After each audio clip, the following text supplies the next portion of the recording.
no renter cares, looks at, or thinks about, or even knows what the rent per square foot. They just don't. Developers say it's just becoming more and more expensive to build, and projects don't make financial sense. And so they're pulling back and doing fewer of them. In LA, we're building to close to a 7.5%. Holy crap, that's crazy. 7.5? Yeah.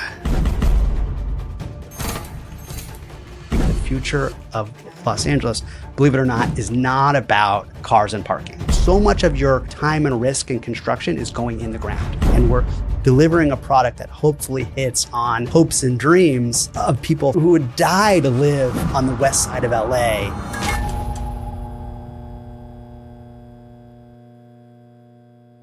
Welcome to No Vacancy, where I share conversations with LA's top multifamily owners, investors, and visionaries. I'm your host, Taylor Avakian, the founder of the Group CRE, and I specialize in the sale of apartment buildings in Los Angeles. On this show, we cut straight to what matters, market insights and real-world strategies straight from LA's multifamily icons to help you navigate one of the most complex real estate markets in the world, Southern California. Enjoy. I'm excited to welcome a guest who's shaping the landscape of two of the country's most complex and highly regulated markets, Los Angeles and Chicago. Sandy Albert isn't just any developer. He's someone who grew up right here on the west side in Los Angeles, learned the ropes of institutional real estate in New York City, and then came back to build ground-up projects that blend thoughtful design and smart strategy. He's raised over $20 million in equity, has 700 units currently in the pipeline, and is actively entitling 2 projects in West Los Angeles. While others may hesitate to tackle the challenges of LA and Chicago, Sandy leans in, brings a vision centered on walkability, density, and affordability. Let's find out what makes him tick and how he plans to keep pushing boundaries in these dynamic markets. Sandy, welcome to the pod. Taylor, thank you. Of course, man. I'm stoked. Amazing. This is great. I love talking to people who are making waves in Los Angeles and kind of thinking about things differently. And I think that's what I've admired about how you're approaching the business right now. And we've talked about it too. And originally we connected on Twitter, I believe, right? Yeah. You were on there sharing some development, thoughts. You're an active developer in LA, and I go, I gotta follow this guy. He's sharing stuff that I need to know. You have skills and knowledge that I've always wanted to imbibe, so that I could again just be a better broker. So I'm excited to fuel my curiosities today and just ask you a million questions. Appreciate it. So I want to start a little bit regarding the background and kind of some market selection for you, because you're developing in some very interesting markets. So you grew up on the west side of LA and you cut your teeth in institutional real estate in New York. How did those early experiences shape the way that you approach development today? Sure. Yeah, I appreciate it. And thanks. It's really great to be here, and I'm impressed with everything that you've been up to and doing. So it's a pleasure. I think, look, I'm a big city guy. I grew up in Los Angeles. I moved to New York City for college, started my career here in LA, moved back to New York for grad school. So, Los Angeles and New York doesn't get bigger and badder than that. And obviously, now we're also active in Chicago. So I'm really an urbanist. I grew up, I love, dense urban environments, cultural environments, arts, music, food. Obviously, being a Californian and Angelino, I also love nature and the outdoors and stuff. And I think that's arguably one of the most underrated parts of LA, actually, and one of the best parts. But I'm really a big city person. And so I think that really affected me. My father's an architect of almost 50 years here in Los Angeles. So I sort of I did grow up in and around the business and the built environment and cities and architecture and planning and construction. So that always affected me. Growing up here in LA, I actually wanted to be a filmmaker. Yeah, that's there we go. Like the cliche thing, but it's true. I wanted to be a filmmaker, either an executive producer or a director or like a studio executive. Yeah. And I wanted to make movies. And for me, it was always about telling stories and people. I've always been really, really social and good at organizing things. And so, and also interested in business and politics and stuff like that. So I thought I wanted to be a filmmaker, and that's what I did. early on. My internships and everything were in film. Didn't have the best experience on the ground. And so then in college, I decided I wanted to be a real estate developer. And I really drew parallels between, the skills that it takes to be, a filmmaker, producer, executive producer, studio executive in terms of being a real estate developer Was that, did you have friends whose families were in development, or like what drew you from creative? Obviously your dad was an architect, but like it's kind of a 180 in terms of what you want to go and do.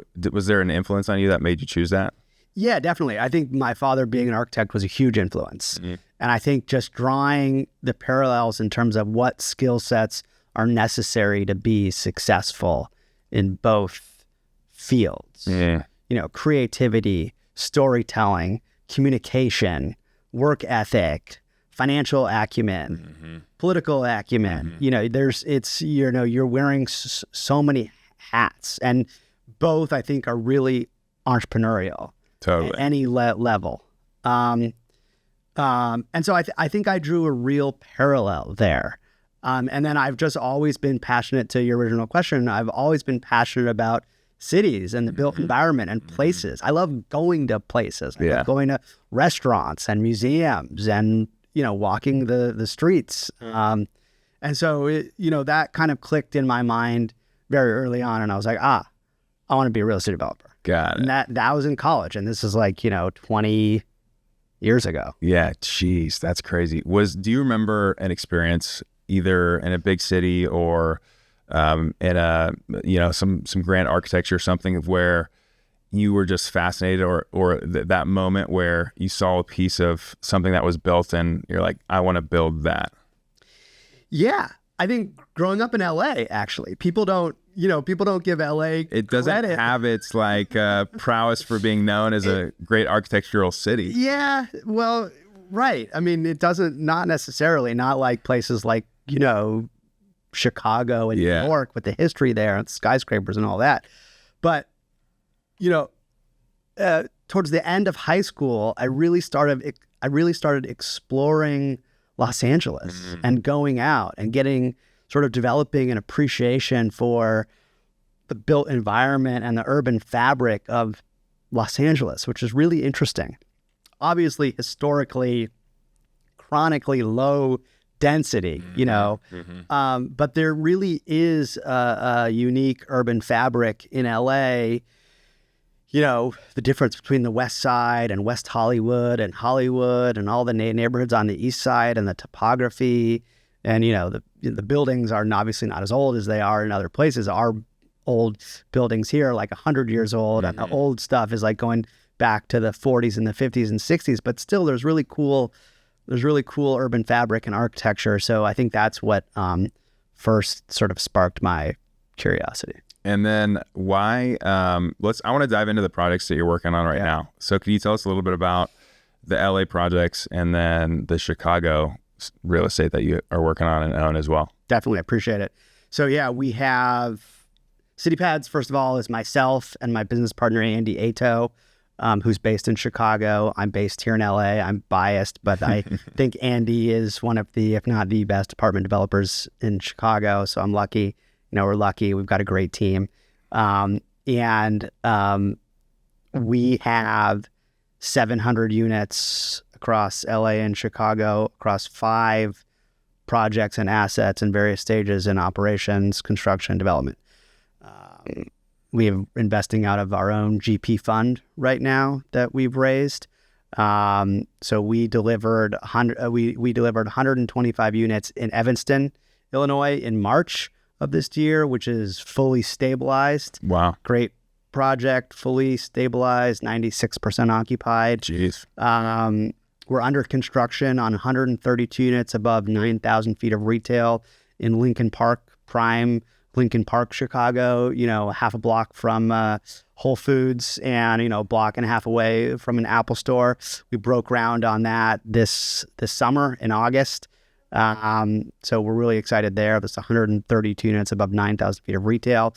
And then we have 2 projects here in West LA, right adjacent to Culver City less than a 10-minute walk to Helms Bakery and Ivy Station and Apple's new campus that they're currently under construction for, and the platform and downtown Culver City. So we're doing 2 projects for a total of 218 units. The first project is a 92-unit project, which will be fully entitled on, hopefully by the end of this year, by the end of this month, and ready to break ground on in May of next year. Wow. For 92 units. And then the second one in West LA will be ready to go vertical in the beginning of 2026, and that's another 126 units. And then we are pretty much entitled and almost done with pre-development on another 230 units in Evanston, Illinois, right near the one that's operational currently. That'll be ready to break ground in June or July of this year. Got it. Wow. Jeez, that's incredible. And it's all kind of seems to be happening in a very short time span, but I know it's been many years in the works. So I've noticed that they're very close to each other. Can you talk to me a little bit about like why those locations specifically, and what is your thesis regarding those properties, those locations, those areas, neighborhoods? Sure, I really appreciate it. Yeah, I mean, look, that's the like this gets into the DNA of CityPads and who we are as an investor developer. We are extremely focused. We were chatting, and we're like, we're extremely focused. We are Los Angeles and Chicago. It's all about creating relative affordability and attainability in locations and sites that are really sort of walkable and well located, with proximity to really great neighborhood retail, coffee shops and restaurants and bars, and hopefully jobs. We've seen in our experience, I mean, I've been in the business 20 years. I've worked for family offices in New York, large developers in New York. I worked for a very large venture capital-backed technology-based operator. My partner, Andy's been in the business over 25 years, used to run and own the largest apartment marketing and leasing company in Chicago. So we have a real deep background in multifamily operations and ownership. And I think what I've noticed is that the national renter, by and large, cares about 2 things: price and location. Interesting. And so our thesis is really to deliver, a low chunk price product for the renter in great locations that are otherwise just unaffordable and unattainable, where people want to be. How do you make the numbers work for something like that? Yeah, exactly. And that's another thing. Like, so we're building to, higher yields on costs than most other developers. Okay. So I like to get nerdy about it. So like, what was the land acquisition cost? What are you guys underwriting for in terms of the cost of construction? Sure. And so like, what's the basis going to be when you're out of the door? Sure. So the land acquisition cost is all across the board. It obviously differs LA versus Chicago. Yeah. But I'll give you an example. I mean, on our West LA stuff, we're in on the dirt for $67,000 a door. Wow. Right. Jeez. Man. And this is prime West LA. That's crazy. Culver City adjacent. So we're really excited about that. Yeah. It's not easy to do that. Yeah. This comes together over years. But this is what we've been doing, putting together over the past 2-3 years, an environment when, not many people are really excited had been excited about investing in LA and Chicago. Not many people were excited about ground up multifamily. But meanwhile, as Wayne Gretzky used to say, you're skating to where the puck is going, not to where it's been. You know what I mean? Yeah, for sure. You got to be out ahead. So 67 per land unit. What are you guys estimating in terms of construction costs? Sure. And I think just before, I dive into that, it's also about the product and our thesis. Okay. So our thesis is about great locations that have a real argument for walkability and transit, that are viable in terms of walkable and neighborhood retail, and also jobs and transit. Renters now, something that I debate too after post-pandemic, I think renters, city dwellers, care about the vibe and the environment on where they live. You want to enjoy the place that you live because you can, some people go to an office, but you can still do a lot of work working from home. So you got to have those neighborhood amenities, great coffee shops, great restaurant, gym, yoga studio, you know what I mean? Totally. So that's the idea. And then we're a stick frame developer. So type 3, type 5, 5 to 7 stories. And we come from a density background. We're sort of experts at density. But what we're using is relative density, smart design. It's all around the edges. All of the alpha or the value is created. The devil's in the details. Okay. So I'll give a specific example. Smaller studios and 1 bedrooms. Okay. So, instead of doing 600 or 700 foot 1 bedrooms, where a lot of the legacy product or legacy developers are doing or have done, we're doing 500 foot 1 bedrooms. Got it. Yep. Or, maximizing the space. Exactly. Well designed, well laid out. And on the studios, we're doing, 400 foot studios. Okay. So denser, smaller studios. What does that do? It drives down chunk price to the renter. A well laid out, well designed new construction unit that drives down in a great location that drives down chunk price to the renter. But what does it do with the dollars per square foot on the real estate? Increases dollars per square foot on the real estate. But no renter, we talk about this all the time. And we argue this till the cows come home with any institutional investor as well. And the smart investors totally understand this. No renter cares, looks at, or thinks about, or even knows what the rent per square foot. They just don't. Yeah. They just don't. And you can tell, a renter can probably tell the difference between 650 or 700 foot unit versus a 500 foot unit, but nobody knows the difference between a 550 foot unit and a 500 foot unit. No. 25 or 50 or even 75 square feet. No. It's very hard to tell. So it's all about the architecture, light and air, quality. So what is that? So drives down chunk price to the renter, increased dollars per square foot in the real estate. Now we're creating value and yield there. Really smart wood frame construction that we're experts at, low cost.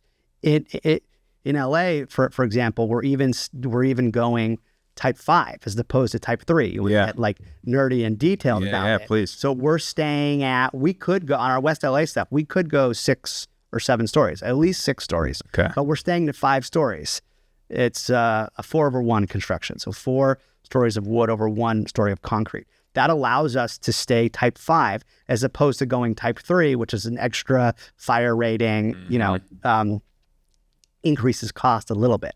So we're really trying to keep costs as low as possible.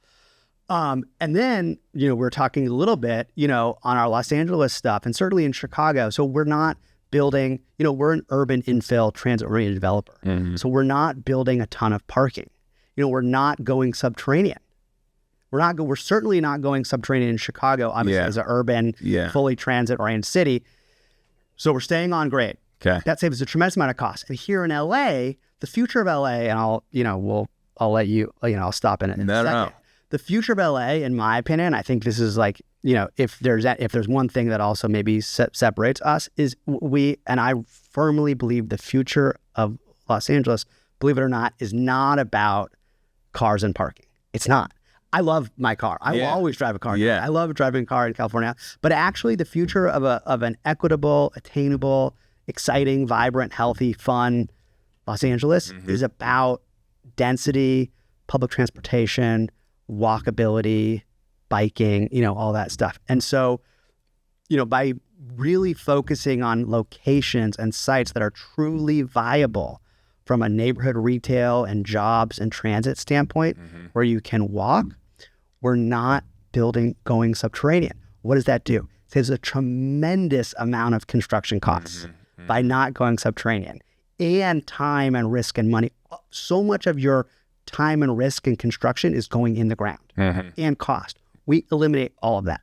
So how many parking spaces for the 96, 92 unit? Yeah, so there'll be so we're staying, it's on grade. Okay. The first level is as much parking as we can get typically We're still doing really great amenity spaces on the bottom floor. We typically do like a co-working lounge. Okay. Is one of the most well-used sort of smartest amenity spaces in multifamily you could do right now, we think, along with roof deck. So we're doing 17 parking spots for 92 units. Okay. Wow. Yeah. Okay, so because I get this question a lot when I talk to developers, especially because of ED1, as you're familiar, which is the emergency directive one. Basically, it allowed developers to build a huge amount of density with very minimal parking. Yeah.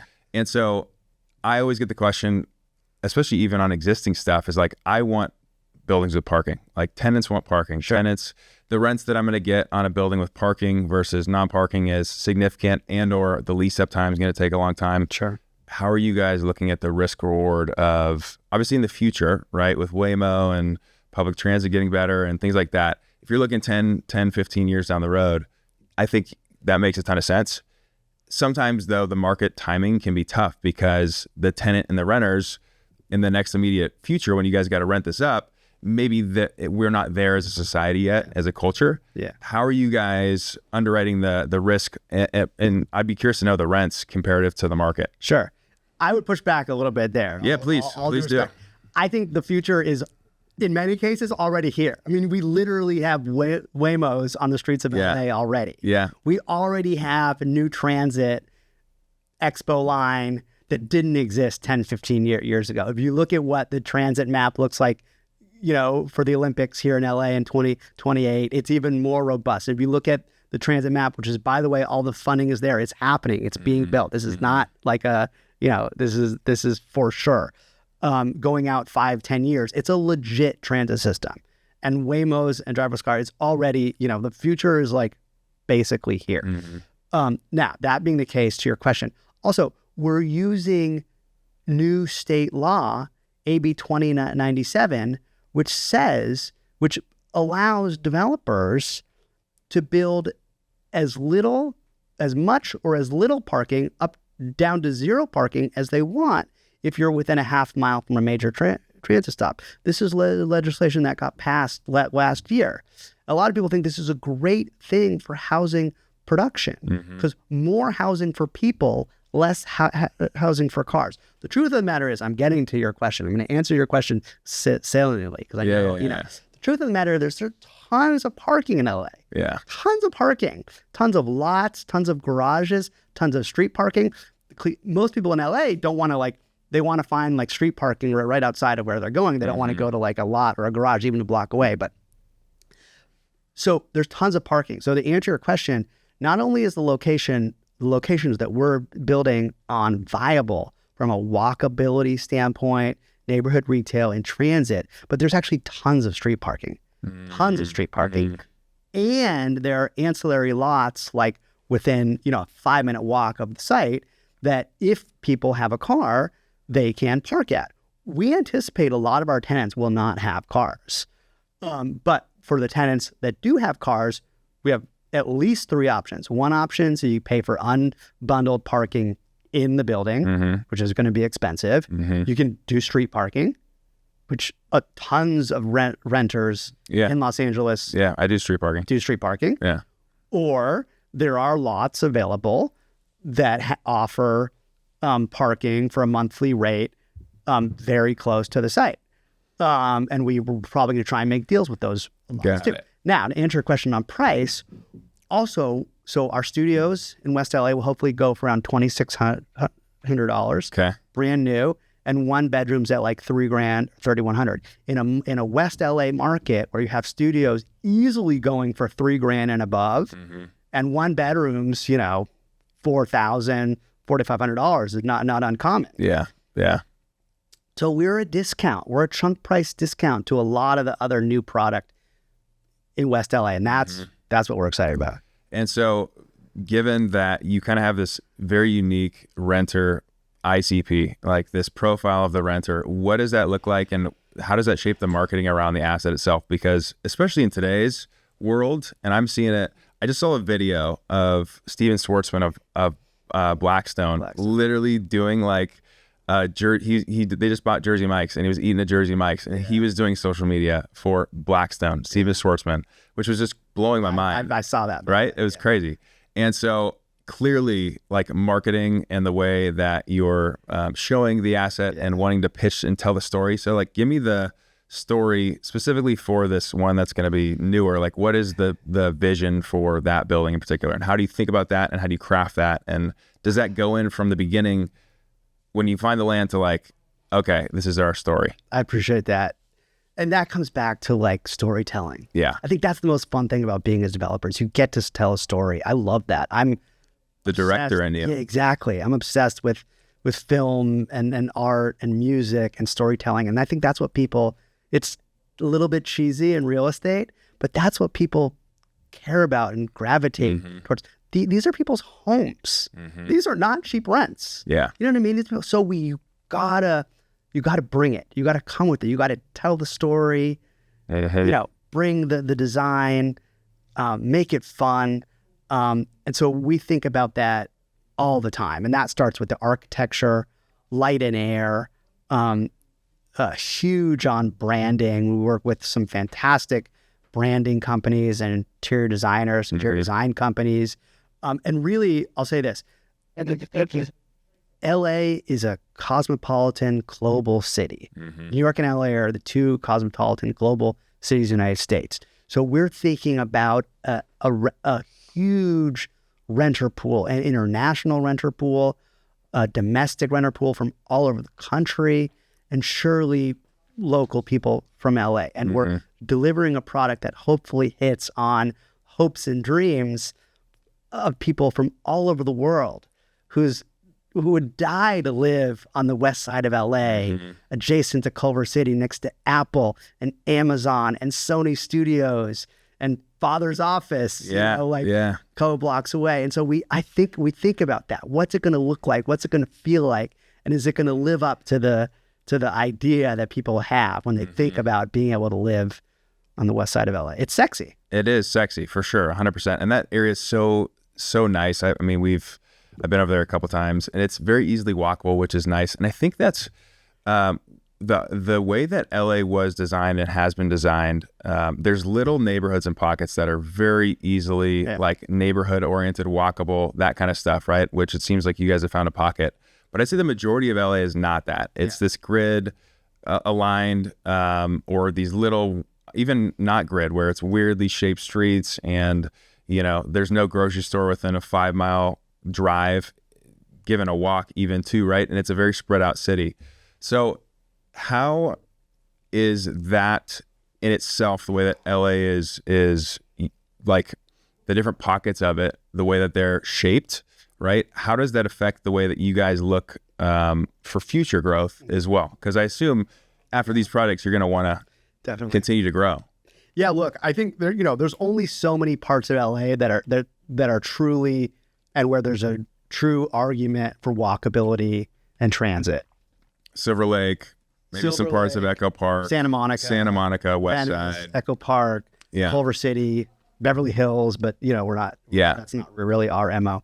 And so you have to be a sharpshooter. You have to be local. You really have to know these neighborhoods, and we live it. I live it. These are the places that we hang out, that I go out to dinner, that I go to coffee with friends, that my wife and I go to dinner. And I like to hang out. We shop in and all that.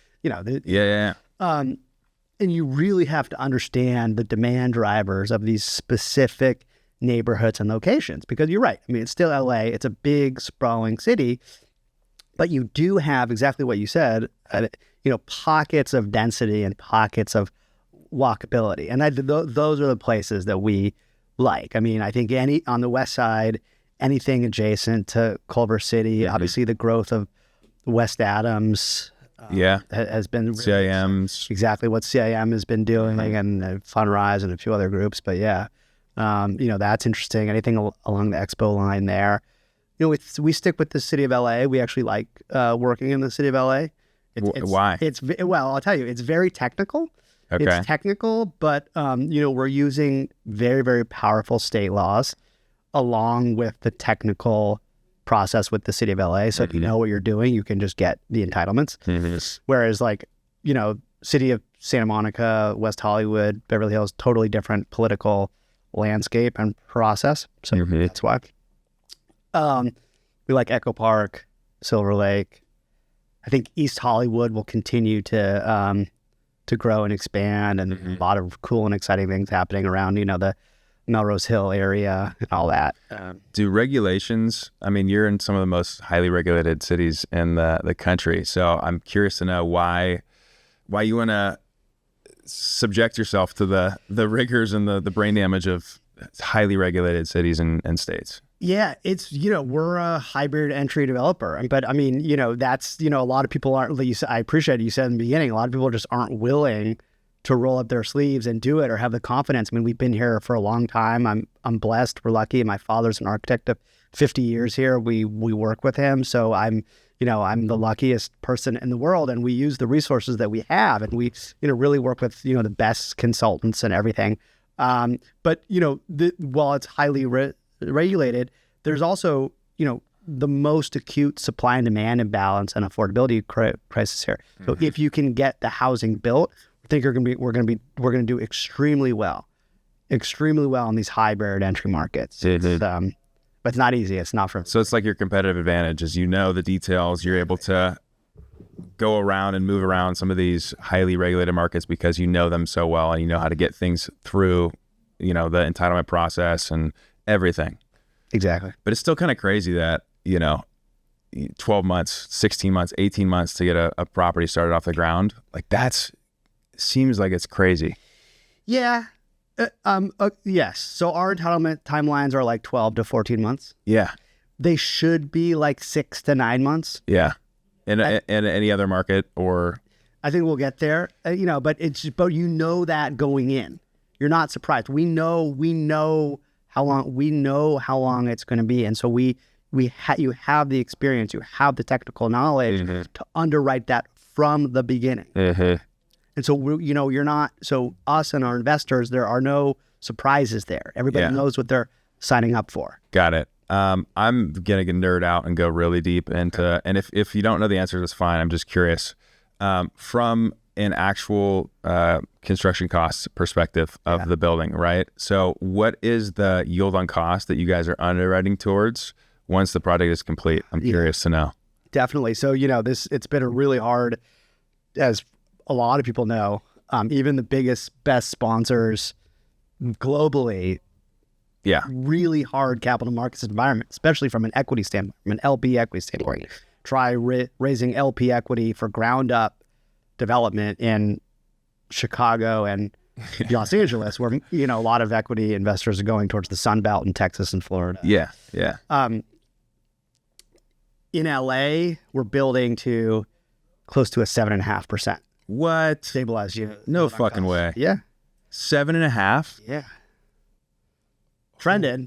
Yeah, sure. With 3% rent growth. But if you look at all the institutional studies, and based on the fact that new construction in LA is essentially falling off a cliff going into next year. The next 3 years. No starts the past 2 years because it's been impossible to get financing and you know what I mean? Yeah. So I would argue that 3% rent growth is a base case scenario. Yeah. Yeah. Thankfully, talk about the regulation, Prop 33 and Prop 33 failed, which was huge. We can go into that. But yeah. So in Chicago, we're building to like an 8 stabilized yield. Oh my gosh. Yeah. But it's simple math, and not to get into it. So the combination is smaller units, lower chunk price per meter, higher dollars per square foot, smart low construction costs, stick frame, type 3, type 5 construction. We spend a tremendous amount of time on architecture and value engineering with our architects, our engineers, and our GCs. And that pre-development timeline, I mean, you need that 6-month period to dial in these projects so they're so efficient. Here we're going to be building for below $300 a foot, $290 a foot. I want to be built for less, but Holy crap, that's crazy. And I won't accept anything more. For comparison, just so people know, like the average developer is probably underwriting to like a 5.5% yield on cost, and then no, not today. And then their construction costs are the land's maybe 75 to $100 a square foot, and then the cost of construction is probably another 350 to 400 for most developments. That's $500 a foot, and you're going for under 300. It doesn't pencil. You have to. There's development 101 in the United States. Yeah, multifamily is that you must be any smart investor, whether it's institutional or otherwise, is you must be at least 150 basis point spread on in-place caps to your yield on cost. Yeah. That's just with the risk associated with it. Exactly. That's the risk. So that's where it is. So we want to be, but in this past crazy capital markets environment, I mean, investors will say, no, I need to be at it. So if caps here, maybe, at 5 caps, institutional LA, West Side, historically 4 caps, sub 4 caps. Yeah. Okay. We all know caps rates have expanded because of interest rates. But so let's say, and I would say they're going to come down hopefully soon. But let's say max LA is at a 5 cap. Well, that means you have to be at least at a 6.5 cap. But investors will be like, no, I want to see a 7.5 cap. They'll always try and push you up. So we knew that. The writing's been on the wall for the past couple years. So as we're buying and designing and underwriting and programming these projects, we're like, we need to be at high of a yield as possible. Now it gels with our business plan around affordability and density and low cost construction location. Yeah, for sure. But we're building to at least a 7.5 cap here in LA. It's the only way we're going to attract capital. Yeah, for sure. Successful thus far, and building to an 8 cap in Chicago. In Chicago, we built for below $230 a foot.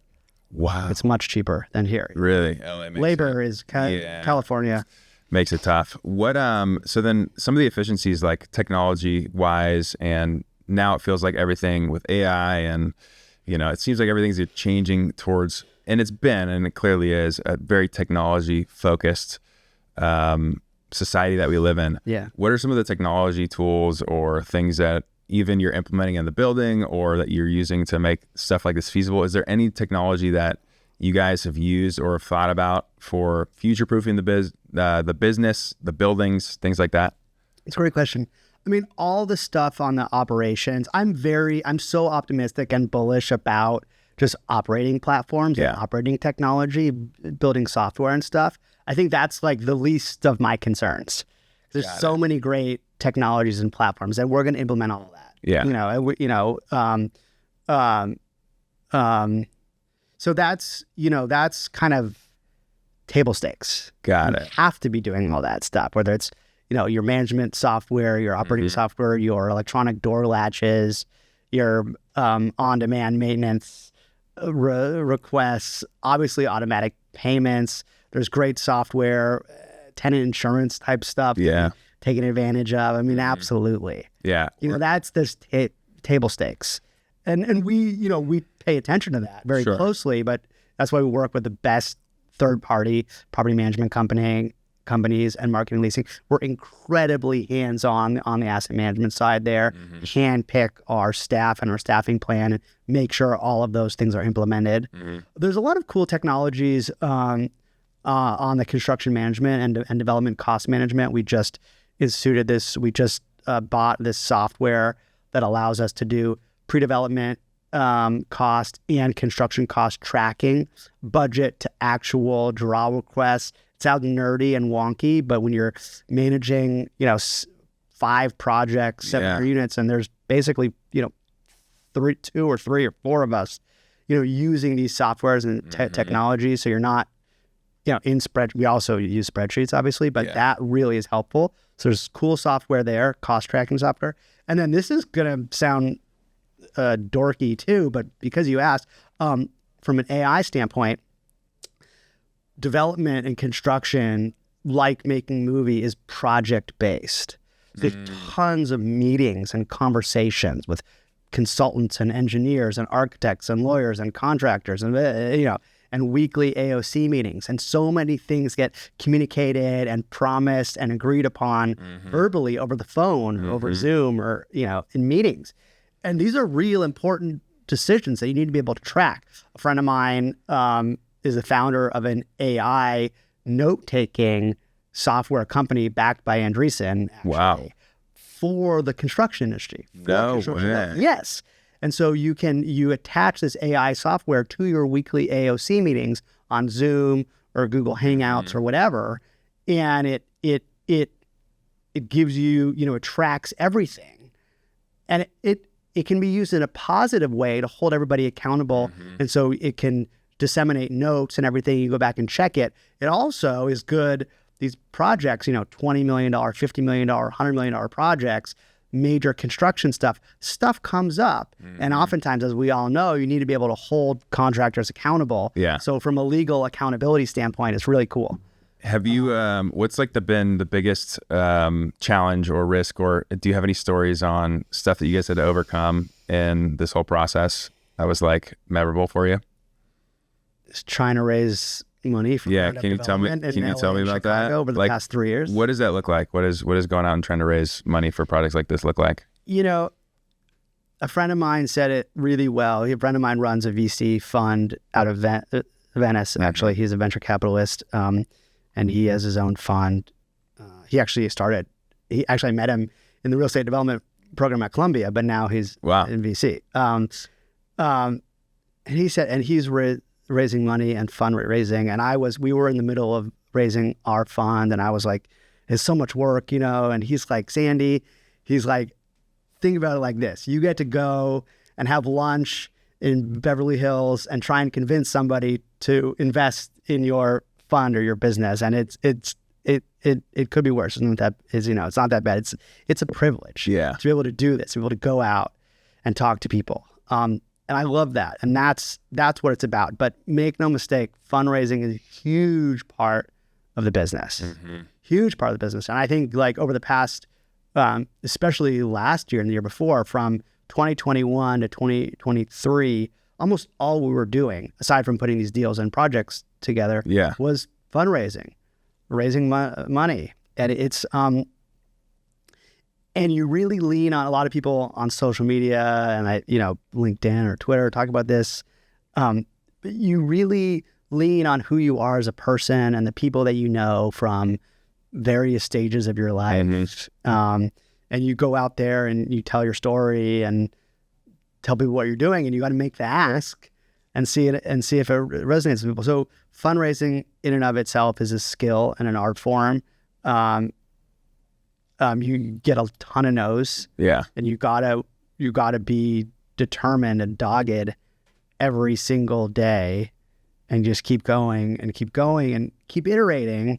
If things aren't working, you maybe switch it up a little bit, but it's very easy to lose the forest within the trees. Yeah, for sure. I'm curious, just because I'm just curious to know. So what is the actual process? How do you find the people who you're going to go to and try to pitch them to raise the money? Are you going through your Rolodex and saying, okay, who do we know that is investing in real estate and or who do we know that's high net worth? Or what's the actual tactical process look like? Yeah. From you saying, okay, now we need to raise money. What are you doing? Yeah. Legitimately. Yeah, totally. I think I'll answer it concretely and salently. I think first, we were talking about this the other day, it's also time. I've been in the business 20 years. Yeah. I've literally been in the industry 20 years across LA, New York, and Chicago. Part of the reason you need a big Rolodex, you need to know a lot of people. You need to have a reputation and a track record. You need to have confidence in yourself, and you need to know that other people have confidence in you. And if you don't have those things, you're probably not ready.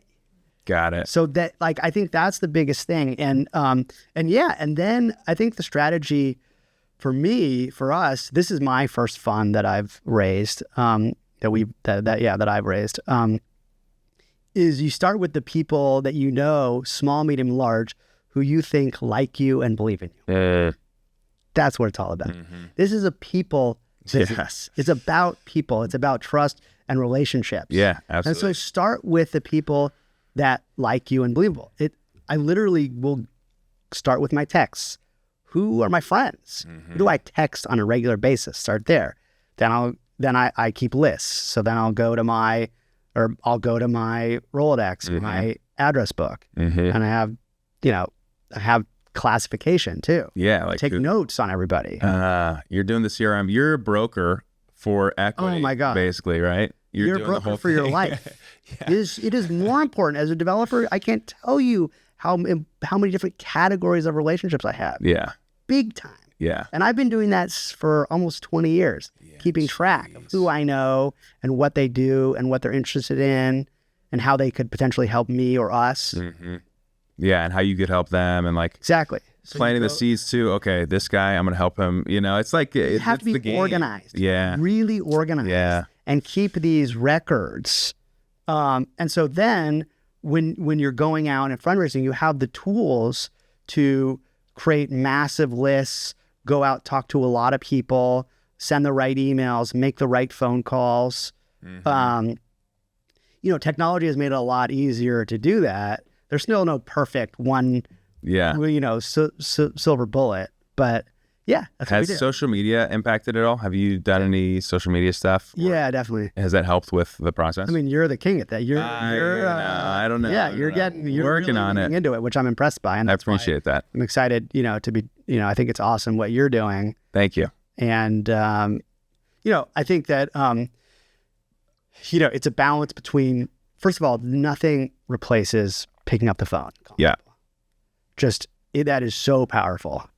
Like 100%. That's where deals get done. 100%. That's where you raise money. That's where deals get done. That's where you find a period is either over the phone or in person. Mm-hmm. Now, social media and like LinkedIn and Twitter is incredible for, I've noticed, I'm sure you've noticed this too. I'm curious to get your thoughts. Mm-hmm. It raises awareness. So it's like, you need to have it's like advertising. It's like people are always, you can share what you're doing and then people are thinking about you. Mm-hmm. It's like the old thing, like out of sight, out of mind. Mm-hmm. If you want to make sure that you're in people's mind, one great way to do that is to post and create content that's hopefully relevant to people. Yeah. Then and I've noticed people will reach out for stuff and I'm like, I bet that person probably saw a post and then somehow thought. Yeah. You can kind of tell. Yeah. Yeah, it is. It's super interesting to see it too in action, because the reason I asked too is I had Moses in this chair. Yeah. And the Godfather. Yeah, social media for real estate. Like, I think he's raised over $100 million just from his connections on social media and Twitter. And that to me was that's wow. Insane, right? Insane. Or maybe done $100 million of deals or something like that.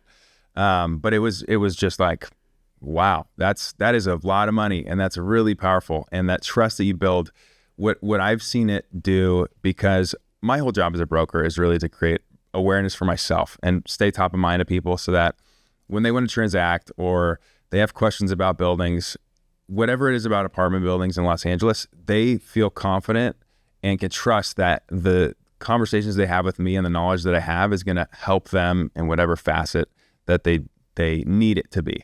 And so for me, again, it is just keeping that top of mind awareness, giving away almost information that I've spent hours on the phones talking to people about, that I've researched, like valuable time that I'm trying to distill and give to people, because that's part of the value of what I'm able to do, is because I'm constantly talking to owners, developers. I'm understanding where cost of construction is. I'm understanding where market rents are. And those things affect people like yourself, other people that I interact with, my clients, because it's again, their livelihoods. Like this is important stuff for them. And so I think social media has been super interesting to be a part of and kind of stumble upon for me in terms of building that brand awareness. Yeah. But it is still fucking hard, man. It is like feels like a full-time job in itself. You know what I mean? How do you balance creating content, social media and stuff, versus like actual prospecting? Yeah. Not to say that this is not the work, because this is the work. Yeah. But picking up the phone, like writing targeted emails or like strategy, you know what I mean? Like, I'm a menace. I still try to make like 300 to 500 calls a week. And so I have to time block, like 9 to 11 is my call time. And I'm just calling from 9 to 11 most days. That's just da-da-da-da-da. So I have to be very structured and organized. The way that you're reaching out to these people, I have to be relentless, because if that stops, the business stops. Everything else dries up.